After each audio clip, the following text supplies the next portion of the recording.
बघा आता next chapter आपला असणार आहे बायनॉमियल थिअरम. हा सुद्धा चॅप्टर आपल्याला JEE साठी खूप इम्पॉर्टंट आहे, त्यामुळं चांगल्या पद्धतीनं करायचं आणि थोडासेच महत्त्वाचे पॉईंट्स आहेत त्यातले ते केले तर येतोच आपल्याला. म्हणजे A+B ब्रॅकेट रेस टू यांचा फॉर्म्युला आणि त्या पद्धतीचे सगळे TR+1 म्हणजे आर्थ टर्म तेवढं केलं की ते त्याच्यात काहीच नाही आहे तसं. पहिलं एक्झाम्पल काय दिलं आहे, the sum of the coefficients of all odd degree terms in the expansion of. Question दिला आहे x plus square root of x³ - 1 bracket raise to 5 plus x minus square root of x³ - 1 bracket raise to 5. हीच खाली answers दिले आहेत त्याची. आता ह्या एक्झाम्पल्समध्ये फक्त कॅल्क्युलेशन थोडी जास्त असतात, ठीक आहे.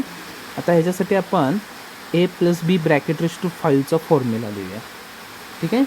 कारण हा A हा B घेऊया, हा A हा B घेऊया, म्हणजे इथं फक्त साईन चेंज झालेला आहे, त्यामुळे तसा घेऊया आपण, ठीक आहे. त्याच्या आधी मी एकदा फॉर्म्युला लिहितो. A+B bracket raise to n is equal to NC0. Aची पॉवर ही ठेवायची n आणि Bची पॉवर हिथला नंबर ठेवायचा 0 प्लस आता NC1 की ह्या दोघांचं सबस्ट्रॅक्शन म्हणजे Aची power A⁻n−1 B⁻1 plus NC2 म्हणजे Aची पॉवर ह्या दोघांचं subtraction n−2 B⁻0 plus and so on plus NCN A⁻0 B⁻1. हा फॉर्म्युला आपल्याला वापरायचा.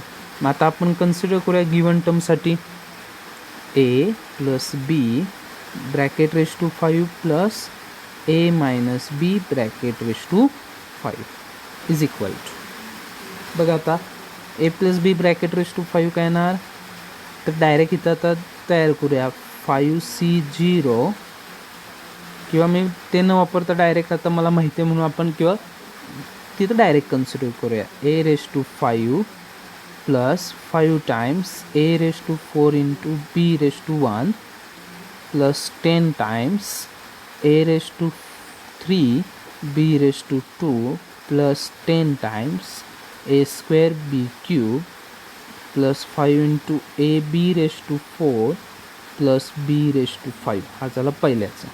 Plus A⁻5 minus 5 times A⁻4B plus 10 times A³ B² minus 10 times A² plus 5AB⁻4 minus B⁻5.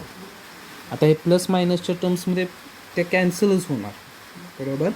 म्हणजे राहतील फक्त ह्या टर्म्स, हे 2 येणार, ह्या 2 येणार आणि ह्या 2 येणार. मग त्या किती टर्म्स होणार, this is equal to 2 times A⁻5 plus 10 A³ B² आणि प्लस 5AB⁻4 असं येणार, ठीक आहे. लक्षात आलं. मग आता तिथं A म्हणजे काय आत्ता सांगितलेलं होतं, तिथं पुट करायचं आणि B सुद्धा पुट करायचा. दिस इज इक्वल टू 2 × A म्हणजे x आहे, तर x⁻5 प्लस 10 × x⁻3 आणि हा स्क्वेअर रूट आहे, स्क्वेअर रूटचा स्क्वेअर केला तर कॅन्सल होणार म्हणजे x³ - 1 येणार प्लस 5 एक आहे x आणि स्क्वेअर रूटचा ⁻4 केला म्हणजे ब्रॅकेटचा स्क्वेअर येणार x³ - 1 bracket square is equal to 2 times x⁻5 हा 10x³ मल्टिप्लाय करूया plus 10x⁻6 minus 10x³ plus 5x तसंच ठेवूया आणि ब्रॅकेटचा स्क्वेअर करूया x⁻6 minus 2 times x⁻3 plus 1 bracket complete is equal to. आता राहिलेल्या त्या नंबरनं मल्टिप्लाय करूयात आणि 2 पण त्याच्याबरोबर मल्टिप्लाय करूया म्हणजे काय होईल term 2x⁻5 plus 2 × 10 20x⁻6 plus 2 × means minus 20x³ plus 2 × 5 10 x⁻7 minus हा 10 आणि हा 2 म्हणजे 20x³ आणि हा प्लस 10x असं येणार. लक्षात आलं?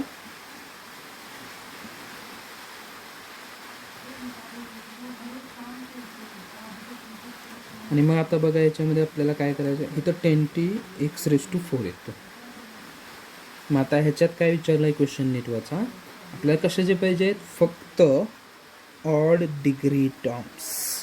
मग ऑड डिग्री टर्म इथं पहिली बघा काय आहे, त्याचा कोएफिशियंट 2. हे 6 आहे, इवन आहे, नको आहे. x³ आहे म्हणजेच -20, x⁷ आहे म्हणजेच +10, x⁴ आहे नको, आणि xचा 1 असतो म्हणजे ऑड झाला +10. आणि ह्याची आपल्याला सम करायची. मग सम इज इक्वल टू हा +20 -20 कॅन्सल झाला, आन्सर आला 2. आणि मग आन्सर 2 आला म्हणजे आपला ऑप्शन कोणता येतो, ऑप्शन नंबर डी. बघा लक्षात आलं? सोपं आहे, फक्त आपल्याला तिथं डोकं चालवलं पाहिजे. त्या पद्धतीनं थोडीशी एक्झाम्पल याची कॅल्क्युलेशन असतात. ठीक आहे, नेक्स्ट एक्झाम्पल आपण बघूया त्यातलं. बघा आता नेक्स्ट एक्झाम्पल काय दिलं आहे, if the number of terms in the expansion of 1 - 2/x + 4/x² bracket raise to n where x is not equal to 0 is 28. ठीक आहे, म्हणजे नंबर ऑफ टर्म्स दिले आहेत त्यांनी. Then the sum of the coefficient of all the terms in the expansion is. आता इथे एक shortcut आपण वापरणार आहोत. ठीक आहे, त्याचा एक फॉर्म्युला आहे, तो फॉर्म्युला लिहून घ्यायचा सर्वांनी. म्हणजे त्या फॉर्म्युलानुसार एक्झाम्पल लगेच येतं. Total number of terms in the expansion कुठला पण असला तरी आपल्याला वापरता येतो. टोटल नंबर ऑफ टर्म्स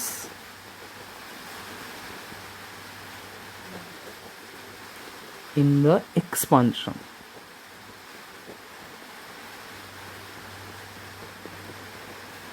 म्हणजे a + b bracket raise to किती असू दे तिथं आपण हा फॉर्म्युला वापरू शकतो.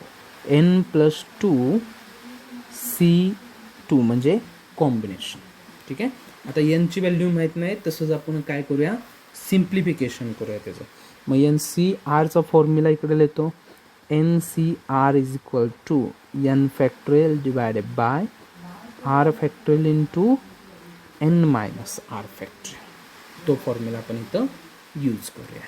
ठीक आहे, मग काय येणार, this is equal to n+2 factorial divided by 2 factorial into n+2 - 2 factorial. This is equal to n+2 फॅक्टोरियलचं सिम्प्लिफिकेशन करूया. n+2 into n+1 into n factorial divided by 2 factorial into n factorial.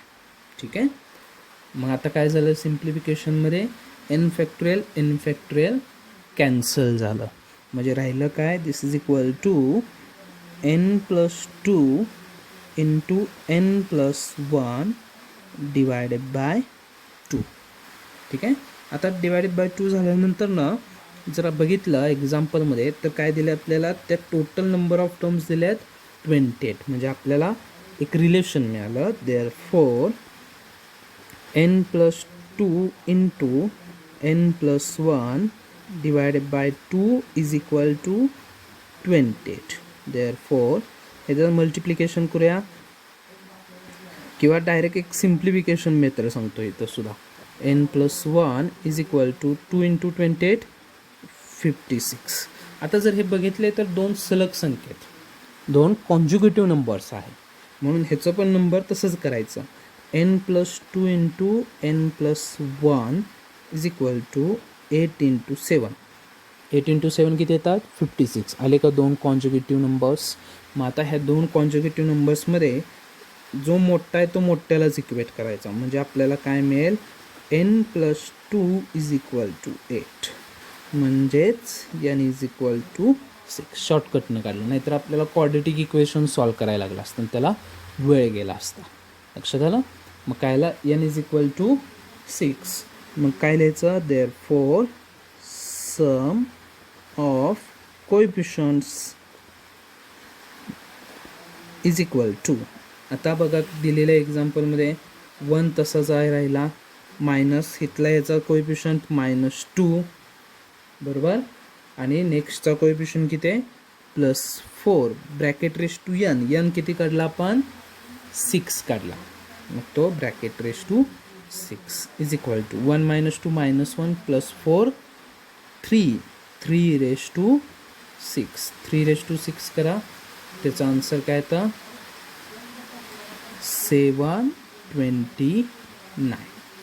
Answer किती आलं त्याचं 729. मग आता 729 option कुठे check करायचा, 729 हा आपला ऑप्शन आहे.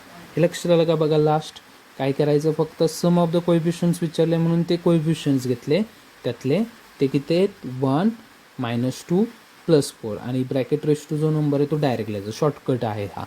लक्षात आलं, ठीक आहे. नेक्स्ट एक्झाम्पल बघूया आपण. बघा next example, if the coefficients of x³ and x⁴ in the expansion of 1 + ax + ax bx square into second bracket 1 - 2x bracket raised to 18 in powers of x are both 0, then the values of a and b विचारले. ठीक आहे. आता इथं simple पद्धतीनं solve करायचं, हे सुद्धा example आहे, ह्याच्यात सुद्धा वेळ नाही घालवायचा जास्त. अशा पद्धतीचे एक्झाम्पल 2 ते 3 वेळा जेईला विचारले, आणि हे सुद्धा एकदा जेईला विचारलेलंच एक्झाम्पल आहे. ठीक आहे.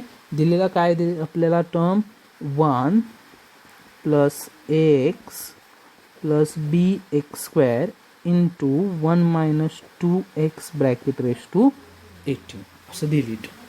आता ह्यातलं काय करूया, जी मोठी टर्म आहे त्याचं एक्सपान्शन करूया. पहिली टर्म तशीच ठेवतो, तो काय येणार 1 + ax + bx² इंटू, आता इथं काय येणार 18c0 आणि हा 1 हा 0 म्हणजे 1च राहणार, म्हणजे एवढंच राहिला, आणि प्लस मायनस होत जाणार -18c1 1ची काहीच घ्यायची गरज नाही, हा फक्त घेऊया 2x बरोबर, plus 18c2 into 2x² plus 18c3 2x bracket cube, sorry हा मायनस येणार कारण alternate, plus and so on, अशा पद्धतीनं टर्म्स जाणार. ठीक आहे. आता एक्झाम्पलमध्ये महत्त्वाचा पॉईंट काय दिला आहे बघा, द कोएफिशियंट ऑफ x⁴ आणि x⁴, एकच घेतलं तरी आपण एक्झाम्पल सॉल्व करू शकतो. आता x⁴ हा जर आपण घेतला x⁴ कोएफिशियंट, तर तो तयार कसा होतोय बघायचं आपल्या. Coefficient of x⁴ is equal to, आता हा 1 कुणाला मल्टिप्लाय केला तर x⁴ येईल, तर ह्या संख्येला मल्टिप्लाय केल्यानंतर, कारण इथं केला तर स्क्वेअर राहील, इथं केला तर x राहील, त्याच्या पुढे गेलं तर x⁴ येईल, म्हणून x⁴ पाहिजे, तर तो कुठं असणार आहे आपला ह्या ठिकाणी असणार आहे, म्हणून तो पहिल्यांदा घेऊया -18c3 into 2x bracket cube. लक्षात आलं. आता दुसरा a इंटू x, एक्सनं मल्टिप्लाय केला आणि x³ करायचा आहे, म्हणजे कुणाला केला पाहिजे ह्या संख्येला केला पाहिजे, म्हणजे तो plus 18c2 into 2x² into ax. लक्षात आलं, म्हणजे शॉर्टकटनंच आपण सॉल्व करतोय. प्लस आता bx² क्यूब करायचा आहे, म्हणजे ह्याला केला पाहिजे, तो minus 18c1 into 2x into bx². ठीक आहे. आणि आता हे सिम्प्लिफाय करूया आपण थोडं.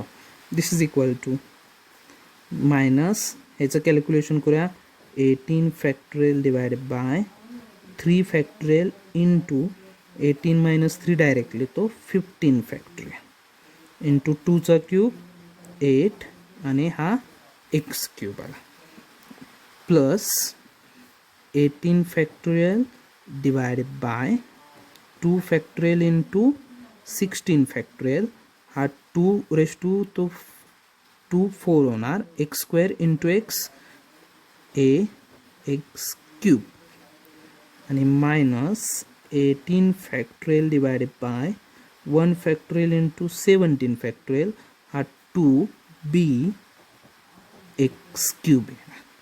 ठीक आहे, दिस इज इक्वल टू, आता हे नंबर्स किती मिळतात ते कॅल्क्युलेट करायचे. हा काय येणार पहिला नंबर, तर 18 इंटू मायनस तसंच ठेवूया 17 into 16 divided by 3 into 2 into 8 x cube plus 18 into 17 divided by 2 into 4a x cube. ठीक आहे, आणि मायनस 18 फॅक्टोरियल म्हणजे 18 17 गेला into 2b x cube.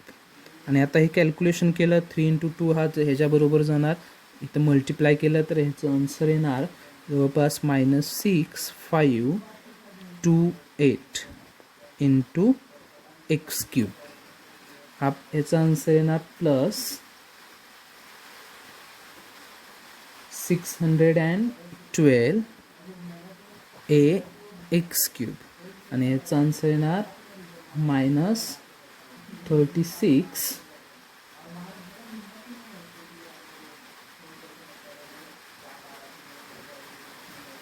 b x cube.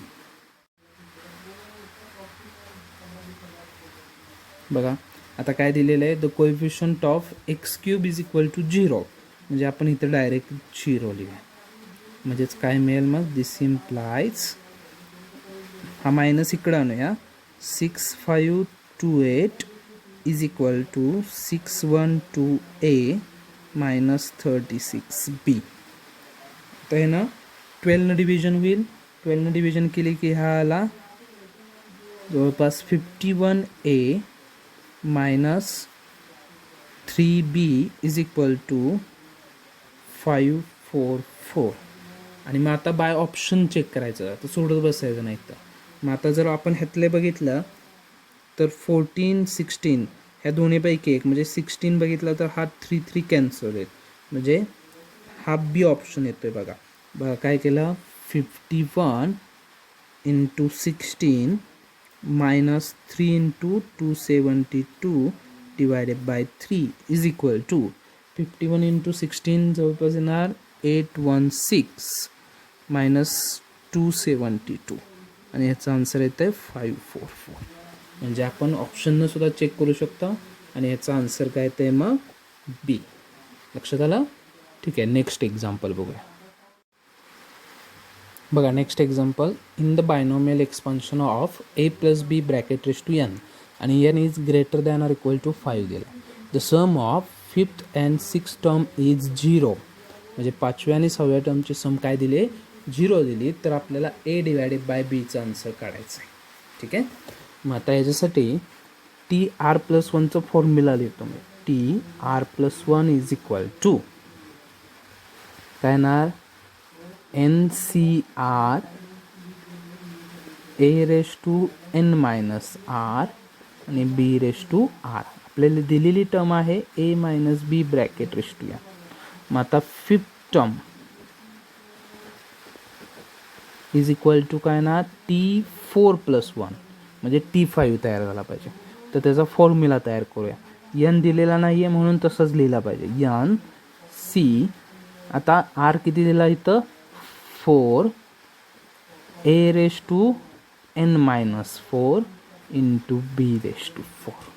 लक्षात आलं पहिलं. आणि 6th टर्म, आता ह्याच्यामध्ये लक्षात घ्या इथे एक -1r मल्टिप्लाय करायला लागतो, म्हणजे T5+1 आणि हा येणार -1/5. इथं प्लसच आला तो, त्यामुळे मी घेतलाच नव्हता तिथं. NC5 a⁻n−5 b⁻5 म्हणजे हा -1/5 मायनस होतो म्हणून इथं घ्यायला लागला. NC5 n⁻n−5 into b⁻5. लक्षात आला? आणि आता ह्यांचं काय म्हटलेलं आहे आपल्याला, सबस्ट्रॅक्शन करायचं, सॉरी ॲडिशन करायचे. आणि ह्यांची ॲडिशन काय ती 0, म्हणजे T5 plus T6 is equal to 0. Therefore T5 आपल्याला काढलेला आत्ता तो घ्यायचा NC4 a⁻n−4 इंटू b⁴ हा minus NC5 a⁻n−5 b⁵ is equal to 0. आता इथं फॉर्म्युलेज वापरूया. हा काय होणार, n factorial divided by 4 factorial into n−4 factorial. हे लिहिताना लिहूया a⁻n divided by a⁴ into b⁴ minus n factorial divided by 5 factorial into n−5 factorial into a⁻n divided by a⁵ into b⁵ is equal to 0. आता याच्यातून common काय काय मिळते ते बघायचं. तर पहिल्यांदा n फॅक्टोरियल कॉमन मिळेल डिवायडेड बाय 4 फॅक्टोरियल यातून बाहेर मिळेल आणि n−5 फॅक्टोरियल बाहेर मिळेल. परत इथं इंटू a⁻n सुद्धा मिळेल, b⁴ मिळेल डिवायडेड बाय a⁴ मिळेल. ब्रॅकेटमध्ये 1 डिवायडेड बाय पहिल्यामध्ये किती राहतील n−4 राहील मायनस दुसऱ्यामध्ये किती राहणार फक्त b आणि divided by a is equal to 0. This implies 1/n−4 minus b/a is equal to 0. Sorry इथं 5 पण राहिला आपला 5 असणार तर 5 नाही ह्यातला येणार, ह्यातला 5 येणार, इथं नाही येणार, इथंच 5a. म्हणजेच काय झालं b/5a is equal to 1/n−4. This implies b/a is equal to 5/n−4. पण विचारले काय एक्झाम्पलमध्ये आपल्याला a/b विचारलं आहे, म्हणजे ह्याचा reciprocal. This implies a/b is equal to n−4 divided by 5. आणि मग आता हा ऑप्शन कुठे चेक करा, n−4 डिवायडेड बाय 5 कुठला आला, ऑप्शन नंबर बी. बघा हे सुद्धा एक्झाम्पल सोपं होतं आणि महत्त्वाचं आहे. ठीक आहे, असंच आता पुढचं एक्झाम्पल बघूया आपण. बघा काय दिलं example, in the expansion of x divided by 2 minus 3 divided by x² bracket raise to 10 the coefficient of x⁴ is. म्हणजे आपल्याला coefficient of x⁴ find out करायचं आहे. ठीक आहे, मग कोएफिशियंट ऑफ x⁴ काढायच्यासाठी आपल्याला मगाचाच फॉर्म्युला वापरायचा. त्याच्यासाठी a किती आहे x/2, b किती आहे -3 डिवायडेड बाय x² आणि n दिला आहे 10. फॉर्म्युला काय आहे TR+1 is equal to NCR a⁻n−r b⁴. ठीक आहे, त्याच्यात व्हॅल्यू पुट करायच्या. आता आपल्याला व्हॅल्यू आरची दिलेलीच नाही आहे, त्यामुळे तसंच लिहायचं TR+1 is equal to n दिला आहे 10CR इंटू a माहिती आहे x डिवायडेड बाय 2⁻n म्हणजे 10−r आणि b किती दिलेला आहे -3 divided by x bracket raise to r. आता अशा एक्झाम्पलला काय करायचं, आरच्या व्हॅल्यूज एकत्र घ्यायच्या. ठीक आहे, दिस इज इक्वल टू 10CR हा 1 डिवायडेड बाय 2⁻10−r आणि इथला इंटू -3⁻r. हे सगळे कॉन्स्टंट बाजूला घेतले आणि राहिलेले इंटू हा x⁻10−r divided by x raise to r. हा आपण इथं कन्सिडर केला. सॉरी एक्स स्क्वेअर आहे म्हणजे एक्स रेश टू 2r होणार. This is equal to 10cr तसंच ठेवला इंटू 1 डिवायडेड बाय 2 रेश टू 10 मायनस आर इंटू -3 रेश टू आर इंटू हा वरती आला तर निगेटिव्ह होणार म्हणजे एक्स रेश टू 10 हा -r -2r -3r. आता आपल्याला काय करायचं आहे, coefficient of x raise to 4 find out करायचं आहे. Coefficient of x raise to 4 is equal to हे एक्स रेश टू 10 -3r म्हणजे आपण इक्वेट करायला लागेल 10 -3r इज इक्वल टू 4. लक्षात येत आहे. मग काय झालं त्याच्यावरून -3r इज इक्वल टू 4 -10 म्हणजेच -3r is equal to -6. This implies r is equal to 2. मग आता r इज इक्वल टू 2 इथं ठेवायचं आपण. मग काय होईल, therefore coefficient of x raise to 4 is equal to 10c2 इथं ठेवला into 1 divided by 2 raise to किती येणार 10 - 2 8 इंटू -3चा काय येणार स्क्वेअर.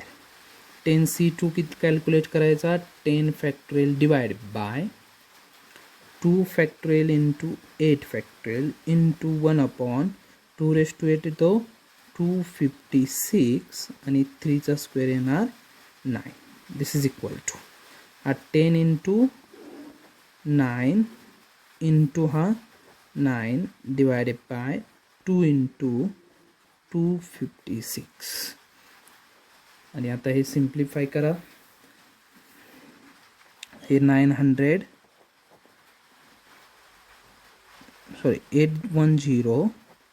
डिवायडेड बाय 2 इंटू 256 आणि किती झालं मग सिम्प्लिफिकेशन केलं तर 2ने डिवाइड केलं 405 डिवायडेड बाय 256. लक्षात आलं. मग आता ह्याच्यानुसार बघा ऑप्शन कोणता येतो 405 डिवायडेड बाय 256 ऑप्शन ए आला. लक्षात आलं. अशा पद्धतीनं आपण बायनॉमियल थेरमची काही एक्झाम्पल्स बघितलेले महत्त्वाचीच.